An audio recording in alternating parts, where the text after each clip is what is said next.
Yo. Hey, what's going on, you guys? Welcome back to the channel. As you can probably tell, we're in a completely new space, and that's because I recently just moved to a brand new city. That's a pretty big life update that I'll be sharing with you guys in a video that's coming up soon. But in today's video, we're going to be talking about a lot of pickups that I've made in the past month and a half for my film photography collection, one of which being a brand new camera. And I thought I would be done by now, but clearly I can't stay away from a good deal. We have a lot to get through, so let's jump right into it.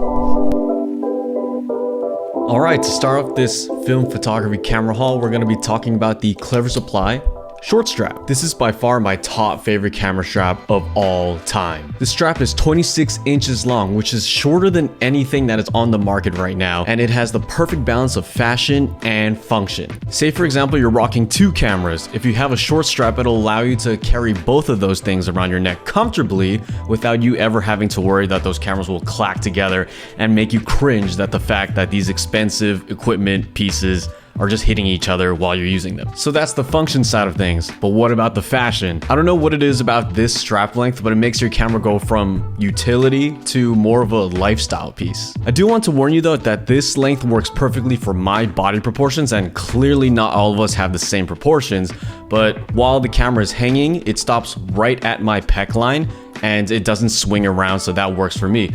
But I must warn you that the external viewfinder or a flash, if you have anything on top of your camera, you can't take off the camera regularly because it's just too small. You'll have to disconnect the strap and then reattach it after you take it off of your neck. But that's not going to be a problem because this anchor link design works perfectly. But if you choose not to get the anchor links, it'll be a lot more difficult, and you have to be way more mindful of what you put on top of your camera. All right, y'all, let's get into the meat and potatoes of the video because all of you go sicko mode for camera gear. All right, so next up we have the Hasselblad 555 ELD, and this camera is basically the same as all the classic 500 series cameras like the 500cm. It's internally the same back, same viewfinder, same ground glass, same glass, but the only thing that really distinguishes it is the fact that there's this gigantic motor built onto the camera. So instead of taking a picture and then having to crank the rewind lever to advance the film, now all you gotta do is just take out the dark slide, compose, and then shoot. And now you have 4 beautiful pictures and you're out of $12.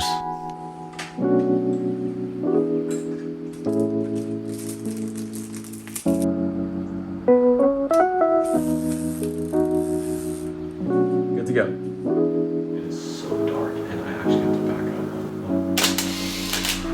And then one more.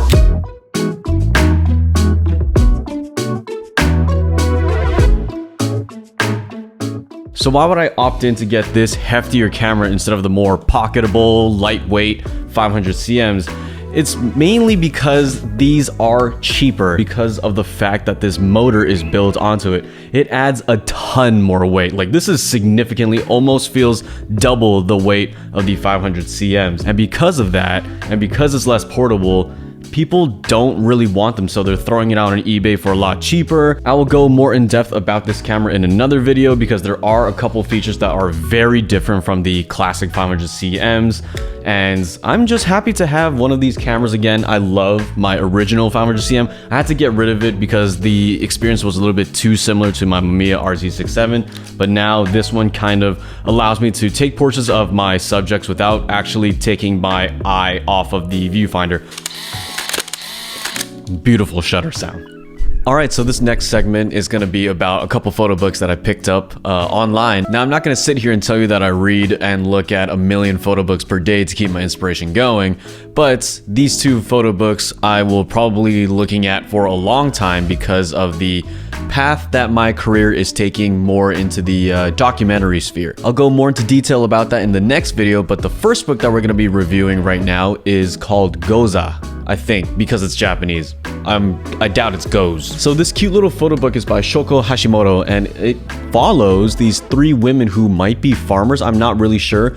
The whole entire book is in Japanese, and because I don't speak nor read the language, I'm at a clear disadvantage. But luckily for us, photography is a very universal visual language, so I'll be showing you a few photos from this book. Upon skimming through this book very quickly, I can tell that it's very consistent in its aspect ratio. It looks like it's all taken on 35mm film, and the subjects are very consistent. I was surprised to see that the same 3 women show up in 95% of the photos, and when they don't show up in the photos, I'm assuming it's because these photos are more around the people that the 3 women may be encountering on their journey. Some of these photos have very basic compositions, nothing really artistic or popping out of the page other than the intention of documenting what is happening. But I do really love the element of this particular photo book that we're following 3 characters throughout the entire book story. Some of the photo books that I have and that most people have are about different people, different areas, and you don't see the same person twice. Because yeah, it could be awesome to get a whole book of funny compositions, very creative ideas to kind of help me in my compositions, but I don't know, like if the variety is too all over the place, I feel like I am just looking at Instagram in paperback version, which is an insult, I know, to some photo books out there. That's not what I'm trying to get at. I'm just trying to kind of express my growing preference in what I want in a photo book. So the next photo book I'm going to be reviewing is called Portraits of Hong Kong, and unlike Goza, this doesn't follow a group of people. It talks about the city of Hong Kong between the 50s and the 60s. And I particularly picked up this photo book because my dad is from Hong Kong. He was born in the 60s. So to see the photographs of Fan Ho of this city is going to be a nice little, I would say, vignette into a similar, if not same, environment that my dad grew up in. One of the strengths of this photo book is, yes, it has beautiful images, but some of the pages actually have full bleed photos, and I think that's been pretty rare, at least in my experience of acquiring books, because white space and negative space has been incorporated into most photo books to prevent the user from smudging the photos when they flip the pages. If you have white negative space, they could grab that and it wouldn't really like ruin the book. But here the photographer felt it was necessary to expand the entire image to show what he wanted to tell. One other thing that I really like about this book, Portraits of Hong Kong, is the fact that Fan Ho got portraits of people who he didn't know. It is very difficult to photograph Chinese people out on the streets and in public because I'm Cantonese as well, culturally and stereotypically speaking, we are a very private people. We're not out there kind of like flashing anything.